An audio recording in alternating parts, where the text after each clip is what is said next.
Welcome to the RadioU podcast. Coming up, a viral TikTok hack that actually works. Also, is Lincoln Riley scared of the Fighting Irish? All that and more on the way next. It sounds like one of college football's great rivalries might be coming to an end. 8772 Radio U. USC and Notre Dame. They should be playing this year, right? But after that, there's no contract in place. No scheduled games. For them to face each other going forward. A rivalry game that dates back to the 1920s. But right now, the schools are stalled in negotiations. Reports say that Notre Dame is interested in a long-term deal to continue playing for years to come, where the best USC seems to want to offer right now is playing in 2026, and that's it, and then we'll see. We'll come back and see. Allie, I hate this. This makes me so upset. Yeah, I don't know how I feel about this. Here's the thing. I feel like college football, of all of the sports, American sports, they have the best rivalries. Longest history with some of these rivalries, and this isn't even one of the longest. There's plenty that go way longer than the 1920s. But yeah, it's a storied history, and you would love to see that continue. I feel like the problem that we're seeing with this particular issue is conference realignment. USC now in the Big Ten. Notre Dame still independent, obviously. And then also we're seeing an issue with the playoff. Because if you look at Lincoln Riley's comments from last year's Big Ten Media Days, I think that keys you into the issue here, which is that they don't want a scheduled loss on their season schedule to start, which I think they anticipate a game against Notre Dame might be that. They don't want that. They want to give themselves the best opportunity to get into the playoff and play for a championship as USC. And so a lot of people calling Lincoln Riley a coward for not wanting to play. Rightfully so. Yeah, not wanting to play Notre Dame. But, I don't know. I feel like to end a rivalry, it's rough, but also can you expect a rivalry to keep going when they're not in the same conference? I don't know. Is that realistic in today's college football? I think it should be. Yeah. I mean, this is what if you start taking away rivalry games, which they've already done. Some great rivalries have gone aside. Yep. And if we wind up taking more and more away that aren't in conferences, it's taking away some of the magic about college football. And you can't say that, like, you can't just bank on the fans always being here. Just and taking away the games that are part of the reason that people love the sport. Yeah. And hey, USC. Look, I get it. If Lincoln Riley doesn't want to face Notre Dame, he doesn't want a scheduled loss. Like, they can't even beat Maryland. They struggled. What are they going to do against Notre Dame? You're right. It's a scheduled loss. But if you can't even beat Maryland, what are you talking about? Your playoff hopes, the playoff structure. You're not getting in. So how about you actually try winning some games and challenging yourself, and that's how you get better. I don't think Lincoln Riley's going to be around long enough to see this Notre Dame rivalry end. Yeah, I think there's definitely a possibility that he may not last at USC if they continue this downward trajectory. Like his seasons have not gotten better. They've only gotten worse at his time at USC. And so, yeah, that's probably a pretty insightful look there. But I do think there could be a part of this. The Big Ten has really been pushing for Notre Dame to join the Big Ten in football. And I'm wondering, are they kind of using this as like a bait to be like, if you want this rivalry game with USC, you have to join the Big Ten. Yeah, that would be a disaster too. Why should Notre Dame shouldn't have to do that? But I know the Big Ten wants them. Yeah. They've wanted them for a long time. And if they get Notre Dame, then that crushes a bunch of other Notre Dame rivalry games against other teams. And this is, I mean, I don't think we need to hold on to tradition unnecessarily, but there are some traditions that just make things amazing. And part of that is rivalry games, and USC being too scared because they are worried about their playoff chances to take on a tough game. It's killing a lot of the fun. And listen, the college football playoff, there's 12 teams in, 16 probably somewhere here in the near future. USC can lose to Notre Dame and still make the playoff if they actually beat the crappy teams on their schedule, which they haven't been able to do. So I'm not here for this. I do not want to hear this argument of there's any good reasons to get rid of this besides that people are scared and people want some other people are trying to turn the screws to get more money when we don't need it. You don't have enough already?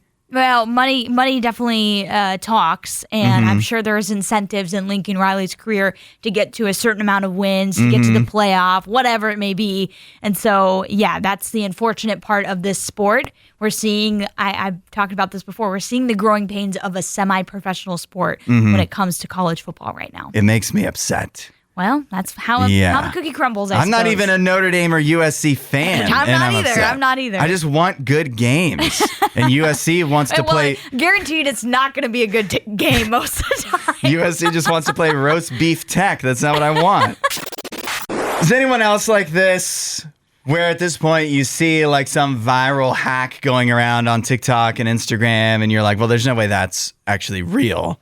Somebody just came up with something to do with a banana and now people are rubbing it on their face. Yeah, exactly. 8772 RadioU. But so to my shock, there's been a viral hack going around claiming that if you are suffering from a migraine, what you need to do is go to McDonald's, get a large Coke and fry, and that will cure your migraine. And I thought, that sounds unrealistic, right? Like, this is just a great ad for McDonald's. But to my surprise here, apparently the science kind of backs this up. And the Coke and a fry from McDonald's migraine hack actually should work.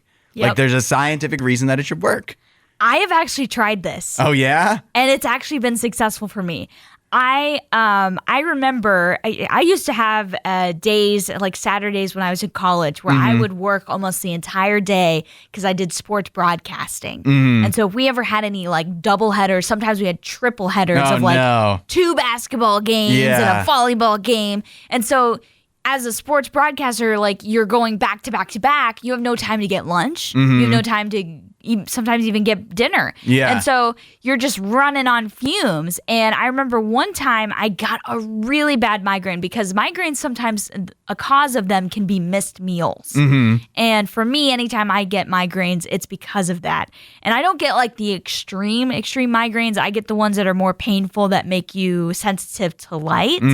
But I don't get the ones that's like totally incapacitates you. Yeah. Those are extreme. I was reading about it. So like when I think migraine, I think of like the extreme, like you're seeing flashes of light and stuff. Apparently that's like people often get migraines, but only a small percentage get like those extreme, what they call an aura when you're in a migraine. Yeah, there's different levels to migraines, and a lot of people, whenever they hear about migraines, they just think it's a headache, but it really isn't. The way that your brain vessels are working in your head, it's like it's causing them to expand, which causes pressure to the pain receptors in your head. And it can do a whole host of different things depending on how bad that is. But I do remember getting a bad migraine because, again, I had not really eaten anything the entire day. And I go to McDonald's, I get a large fry and a large Coke. And it actually worked. And this was before you saw it before it was going everywhere on TikTok. Ago. Yeah, we're talking like over 5 years ago. What possessed you at that time to do this? I was it just like, this is all I can get, or what? I was like, I need caffeine. I'm hungry. But I'm not, whenever I get a migraine, I get to the point where I get nauseous. Okay. If I eat food. And I'll just like throw up or something. So I was like, I want something to eat, but I need something that I can just like munch on. If I start to get nauseous, I can stop. And so I was like, let me get fries because I knew I wanted to get caffeine for sure. Yeah. And so that's what I did. And it truly did work. So the science behind, I actually read a surprising amount on this. Okay. After I initially rejected the idea and then saw this thing that's like, actually, no, it's scientific. So the key is the sugar in Coke. So you have to actually get like real Coke. And then the salt in the fries. basically counteracts, like for the sugar, it constricts your veins. It makes your blood vessels smaller so that they aren't putting that pressure on you, and also helps you get rehydrated and everything. So it balances your blood sugar and electrolytes. So next time I get a migraine, now I know where to turn. And if you've been like me doubting this, there has to be healthier ways to treat your migraine. For sure. But when you're in a pinch and you're dealing with one, you just want it to be done with. Yes. And you're always near a McDonald's. Yeah. And so this is the key. Yeah. This is the way to go. And all this said, it is still a great ad for McDonald's. It really is. And they needed it. They need it right now. Allie, answer honestly, how do you feel about meetings at work? I mean, it just depends on what it's about. Your maybe. pause and your voice going up like that says it all. Not a fan. It's okay. I don't know why we don't have to beat around the bush. Most people don't like meetings. I mean, who is a fan of meetings? Here's the thing. The people that the boss, basically. Well, okay, they're important. They have a value. Yes. They have a reason. But I will say, sometimes when you are trying to you're in the middle of something, trying to get something done, it can be frustrating to have to pull away from that for an hour and then come back to it later. Here's another way to put it, I think, that really drives the point home. When has anybody ever been in a meeting and the meeting's over and you go, wow, I wish that could have been longer. Oh, no. We could have spent more time discussing that. Never. That has never happened in any meeting in the history of the world. But you're right. Meetings have their importance. They have their value. But most people don't look forward to meetings. But yet, I think a lot of people have the impression that, when you're a Christian, when you have a relationship with God, it's like a meeting. You're just signing up for a bunch of meetings and lectures that nobody actually looks forward to. It seems like you're adding a set of rules and you're adding a bunch of boring, okay, I got to listen to this guy talk and he's going to tell me what I'm doing wrong and I just want to go home. And it feels like that's what you're signing up for. But I want to let you know, I think that's a huge misconception. Absolutely. That, I don't know if there's a perfect one-for-one comparison, but when I think of, God and, a relationship with him, one, it's something you can take with you everywhere that you get to enjoy and experience, all the time. But also, it's kind of more like a convention. And I know I don't want to go to many conventions, but the conventions that you would be interested in. Yeah. If you're the kind of person that would go to Comic-Con, that's exciting. You're seeing people talk, but they're talking about stuff you care about, and everybody's anticipating new stuff and change and and it's fun. And a relationship with God is meant to be that, a joy that you can take with you. It's supposed to make you happier, and it's supposed to give you joy in your life. And then if you go to church, and that's what God is like, not sitting in a meeting that you're just waiting for it to be over. Yeah, I think a relationship with God, it adds so much purpose and meaning to your life. Mm-hmm. And that is what we need in life, because if you talk to people that they chase a goal their entire life, and they finally reach that goal, often they'll be like, well, I am not as happy as what I thought I would be when I achieved this thing. And also now I don't know what to go for anymore. Yep. I have lost my purpose and my drive. I'm just kind of searching for what's next.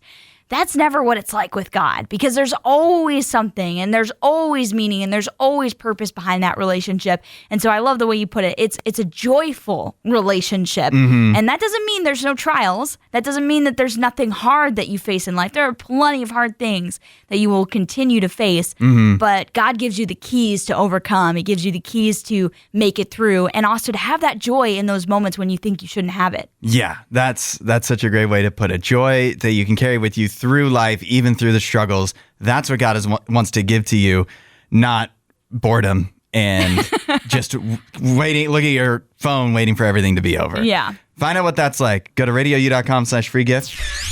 For better or worse, when Donald Trump talked about opening up Alcatraz prison again a couple weeks ago, I think it kind of re-energized a bunch of people's fascinations with maximum security prisons. I looked up that Colorado one after you talked about it. I know, isn't it crazy? Yeah, the Alcatraz and the Rockies. Yeah, Florence. Yeah, Florence. Yeah, definitely people should check that out.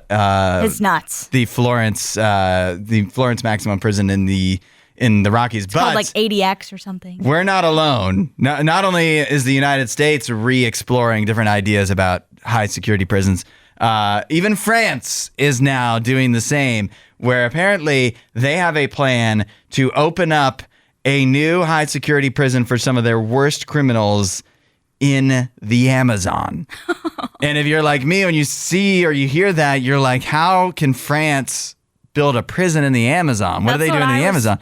Trying to figure out. I was like, how is this an agreement with Brazil? Like, what's going on here? But no, this is a totally different area of the Amazon. There's a smaller territory that I think most people don't know about, or for me, have definitely forgotten about, in South America called French Guiana, I think I'm saying right? Yep, that's right. And so that is a territory that is still maintained by France in some way.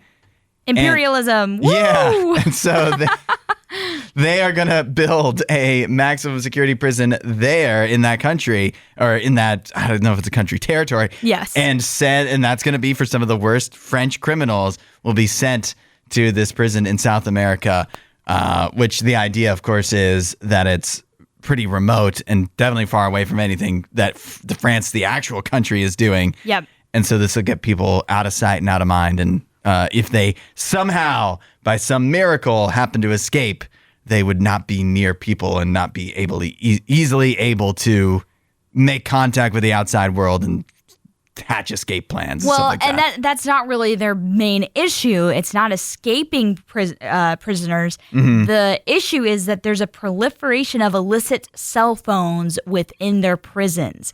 And this is causing prisoners that are like pretty notorious drug kingpins, if you will, still running their operations. The El Chapo of France. Yeah. Well, I don't know if they're that bad, but they're still running their operations within French prison. Mm-hmm. And so I think what they're trying to do is they're trying to get them overseas so their phones will not work in French Guiana to contact, at least you would think they're not going to work.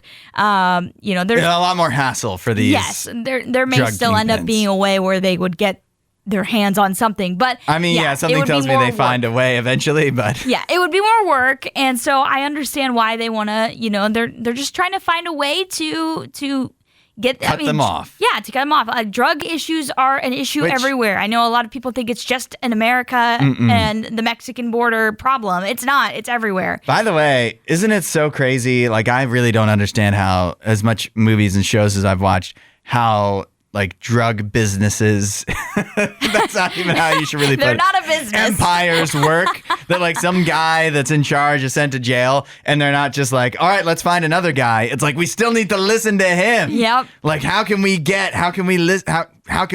with El Chapo? It's like, you could just, like, how about somebody else give the orders? No one wants to be, I guess, they don't want to replace the leader. It's a lot of pressure. Yeah. Yeah. Not everybody's cut out for that. No. Yeah. Not everybody's built to be a drug kingpin. I'm not a part of that world, so I don't really know how it works. Once you find a guy who's reliable, you keep listening to him, even when he's in maximum security prison.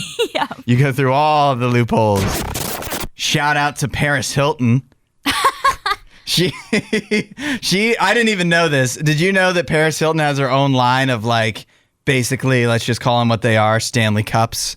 Like, they're massive thermos cups that you can get. I'm not shocked that she does. She's a white woman, so. But no, I did not know that. She has her own line, and this Stanley, or like this Paris Hilton mug is so massive. It's so I don't know why. Like, who could carry this around all day? You would not be able to fit this in any car dash. No. Like, it's as big as your head. It has a handle, too. So it's massive and it has a handle. You can't put this in a cup holder. Yeah, no. You could barely put this in a car. It's so big. But a woman had a Paris Hilton brand thermos cup. Her car caught fire. And so the car was destroyed. But the Paris Hilton mug withstood the fire and survived. And so the woman on TikTok asked Paris Hilton to buy her a new car. Because she asked her to? Yeah, she is like, Paris Hilton, please buy me a new car. Her TikTok got Paris Hilton's. Her TikTok has 40 million views. Her original one with Yeah, where she asked Paris Hilton to buy her a new car. Wow. The video is only 9 seconds, but 40 million views.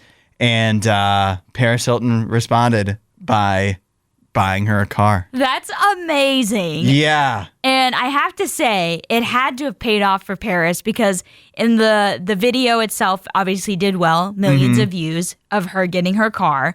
But the comments, so many people being like, wow, I'm going to go buy a Paris Hilton cup right now. So many people commented that. So, even though you're out that money for buying that person that car, you're making up for it with some business of getting other cup buyers. It's good advertising. Yeah. Now, to throw cold water on all of this, one, it's nothing to Paris Hilton. She's so rich. That's true. Like, it really doesn't matter. But then again, she's still got her own cup line, so she must be wanting to stay in business somehow. But this literally happened before with a Stanley Cup.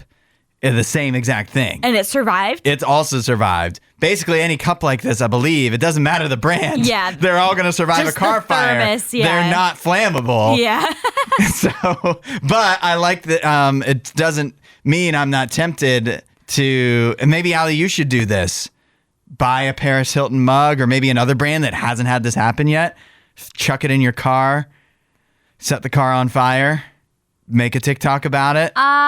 No. I think it could work. I don't think I will. The other companies need to keep up. They need this advertising. They need the help. No, that would be basically like almost, I know it's not insurance, but it would be like insurance fraud where you get in an accident so that you can get a new car. Yeah. But it's not because it's not your insurance. It's some rich celebrity. Well, you're hoping that your insurance of getting a new car will be that they have some goodwill for you. Yeah. I don't know if you can depend on that. Listen, this has worked for Stanley. This has worked for Paris Hilton, and I'm trying to now just name another cup brand. I can't even think of any. Bought a car? Yeah, they did. They bought the car for the person. Yeah, of course they did. I didn't know that. Yeah, so you just have to be the first one to have your car burned down with a cup survive in it of a certain brand, and you get a new car. Yeah, I think what the lesson I'm learning from this. I think I'm good. I think. All right. If I burn your car down, it's not wrong, right? This is a 100% true story. I don't know why I have to disclaim that. I don't know why I would lie about this. But somebody recently asked me, they said, would you rather smell like a hamburger or a hot dog? I said, hamburger. Okay. And then I said, that's a good question. And they said, no, it's not. Everybody I've asked has said hamburger. Yeah, I was going to say, who wants to smell like a hot dog? Yeah, I mean, I love hot dogs, but hamburgers smell better. But it does lead me to a better question, I think, that we'll open up the RadioU hotline for. 877-2-RADIO-U. And that is, if you had to smell like a food, what food would it be? If you had to be known as a person that always smells like some certain food. And I have a ground rule. We're talking a food, not an ingredient. You can't say vanilla or cinnamon. You actually have to be like a dish. 877-2-RADIO-U. What food would you want to smell like? Okay. This for the rest of your life. For the rest of your life. Yeah, pick a food to smell like. Well, I definitely was thinking in the dessert realm. Yeah. Because those foods typically smell better and there's fragrances already made that smell like that. So you like Bath & Body Works, they've got the cinnamon, like sugar cookies. They've got winter candy apple and stuff that we already kind of are associating with baking. So is that considered food or are we not including desserts? Well, pick one. I'll tell you if it counts. I gotcha. Well, I don't know. I was thinking maybe like sugar cookies. Sugar. Yeah, I guess that counts. Yeah. You can smell like sugar cookies. That's basically just sugar. Yeah. What if we made it, what about this? This should probably be the rule to make this a juicy question. What if you had to smell like a food that's not a dessert? So just a main dish, an entree. A dinner. Yeah. What dinner? Yeah. What dinner would you like to smell like? I give everyone time to think about it. 877-2-RADIO-U if you want to say, what food, what dinner you would like to smell like for the rest of your life. Because Regina said cookies, Dylan said strawberries. Strawberries are one thing, though. That's an ingredient. No, because you can eat them by themselves. It's not like vanilla. Like you're gonna, That's drink vanilla extract. It needs to have multiple. It needs to be something made, not grown. It needs to be a dish. You're adding so many caveats, Hudson. I think I'm not adding caveats. I'm trying to clarify the spirit of the question. Okay. Because everybody seems to want to find a loophole. The spirit of the question was whether you wanted to smell like a hot dog or a hamburger. Yeah, and so think of it in that way. And now I'm seeing good questions coming, or good answers. So 8772 Radio U, we'll see what people are saying. What food, what dish, what dinner, what created, baked, cooked food would you like to smell like for the rest of your life? Lots of good responses coming in now. I mean, people are getting creative with this. We are kind of against dessert, but we're going to allow it if it's like a cooked thing. Philip says... we're going to allow it now? Yeah, because so many people have sent it in. It's too late now. The cat's out of the bag. Philip said creme brulee. Okay. Yeah, so really that's leaning on like the cinnamon and vanilla, right? Yeah. I feel like what I'm learning before we even read more is that people really want to smell like cinnamon. Well, because that already is included in a lot of like fragrances. Yeah. I don't know why I can't say that word this morning. It's popular. Yeah, it's a popular choice. Yeah. Susanna said freshly baked bread or Earl Grey tea. Okay. I like the bread idea. I think that smells delicious. It always smells so good. That's a good one. She also says, going back to the original question, she would way rather smell like hot dogs than hamburgers. Surprised to me. The first person... That person that asked me that question had never heard. They've asked that to several people, apparently. Nobody said hot dogs. There's the hot dog. Chris said sweet potato casserole. Regina said savory sweet potatoes with bacon and cheese. Oh, wow. Yeah, bacon and cheese. What do you think about this with this question? That like you want to smell like a food that smells good, but not that's going to make people hungry all the time when you walk into a room. Yeah. I feel like if you smell too bacony and cheesy, people are going to be like, oh, I'm so hungry. What did you have? Yeah, seriously. Brian, I feel like this is kind of a loophole. He said fruit salad, but we'll allow it. Max says taco because everyone loves them. And Aaron also said Chipotle burrito along the same lines. Okay. That's a pretty good choice. Yeah. Mickey said apple pie, yet again, talking about people want to smell like cinnamon. And desserts. Yeah, desserts.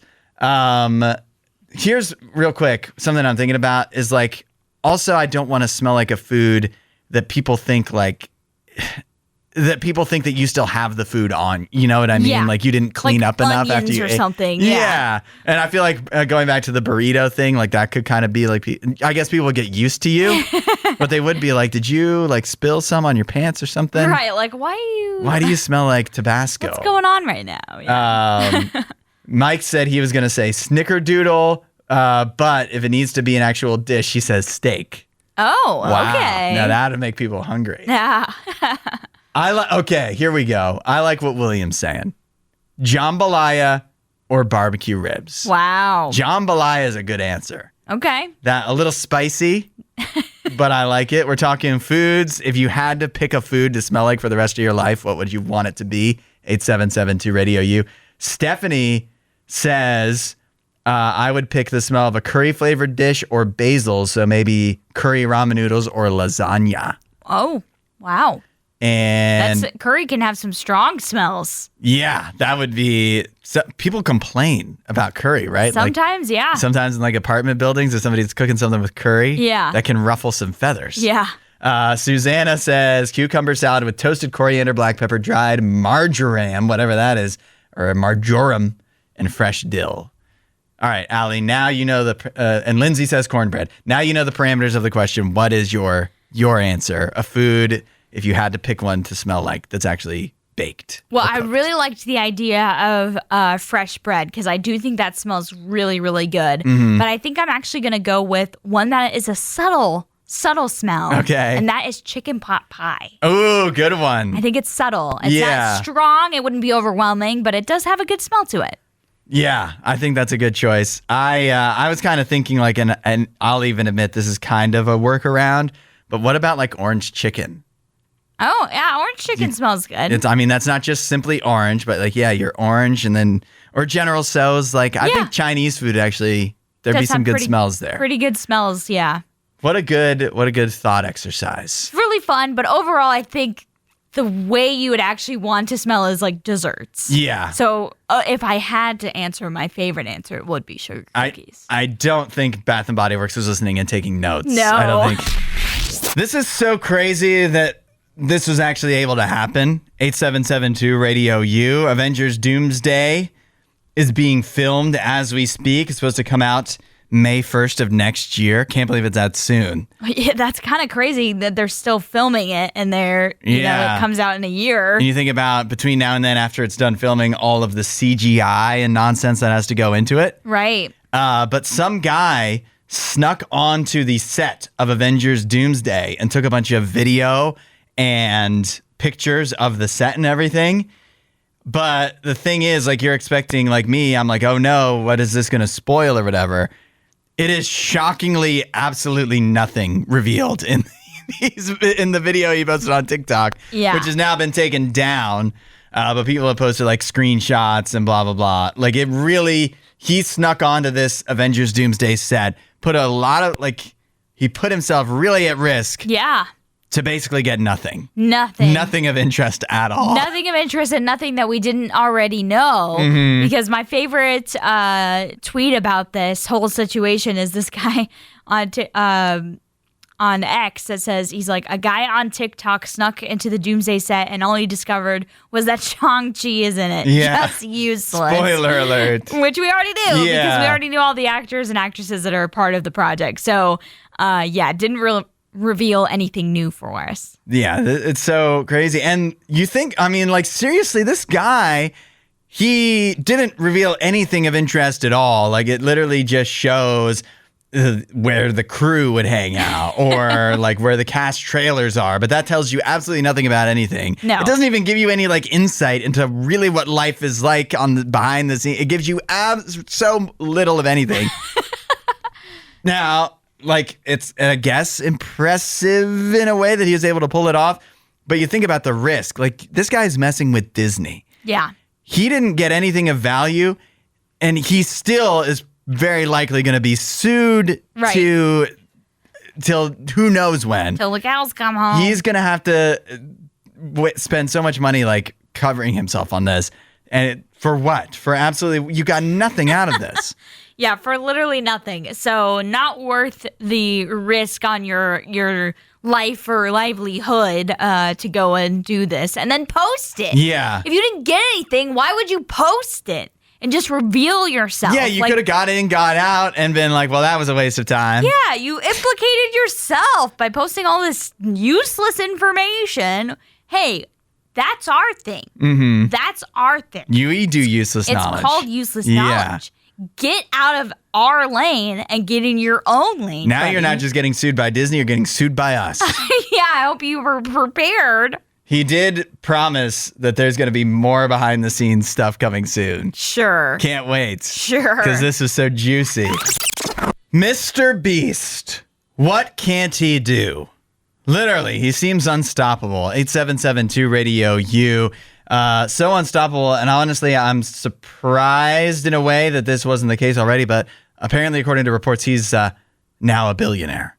Yeah. He hasn't been a billionaire this whole time. I thought he would have made that by now. I thought so too. In fact, as of last year, Forbes listed Mr. Beast's net worth at only $85 million. But it was due to a court case related to Mr. Beast Burgers that we found out that he was making a lot more money than that. Yeah, Forbes had no idea. No. I don't know where they got that number from. According to this court case, in 2023, he made $223 million. And in 2024, he was headed towards $700 million. So that's almost $1 billion right there between those two. And obviously, he's had other years and this year, if he was making $700 million last year, think about how much he's making this year. With all the other things he was doing, Amazon everything else that he's been a part of, I would think that number only grew. And so, yeah, they've officially given him a $1 billion net worth. I'm not entirely sure how the net worth thing works. You know, I know it includes things that are not like liquidatable money, you know.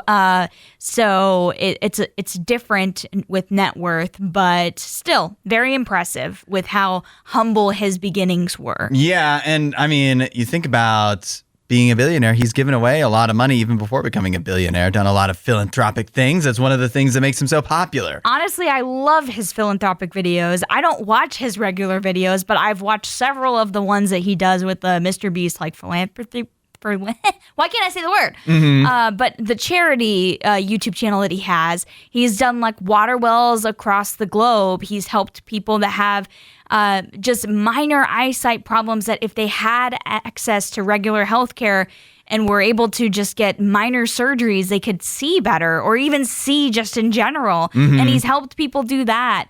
Not too long ago, we saw him do one where he was helping people get like prosthetic legs or, you know, be able to walk. And so, yeah, he does a lot of really cool things as well as helping a lot of people out. Yeah. It feels like a testament to like what you should be doing when you are the kind of person that reaches this kind of money. Or, I mean, it's even inspirational for people that don't have anywhere near $1 billion of how you should kind of be using what you have. Yeah. And think about how much we each have, even if we're not billionaires like Mr. Beast. That said, he's a billionaire now.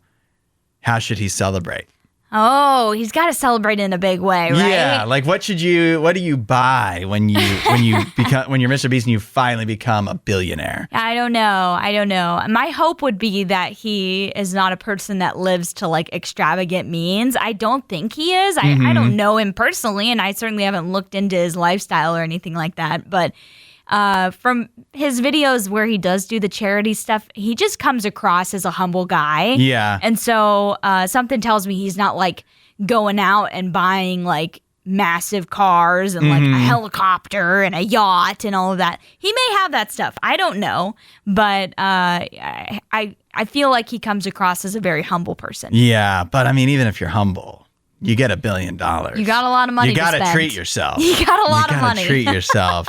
He already, what would I do? $1 billion. Yeah, what would you do, Hudson? I mean, to me, it would just be a vacation. Like, there wouldn't be things I don't think I would want. Yeah, that's I would want to go places. Yeah. I feel the same way. I want experiences, not things. Things don't last in this life. Who wants to be the richest person in the cemetery? That means nothing. If I bought an expensive like car, for example, because I feel like a lot of people would say that, what good would, like, it's just trouble for me. The cars I have are they're fine. Like they bring work. Nothing but problems. I want to keep them working. I don't want another car that I have to like maintain. You know what I mean? Like So I don't know. I'd just travel everywhere. But he's kind of already done that. Yeah, he really has. What is left to do for Mr. Beast? Probably president.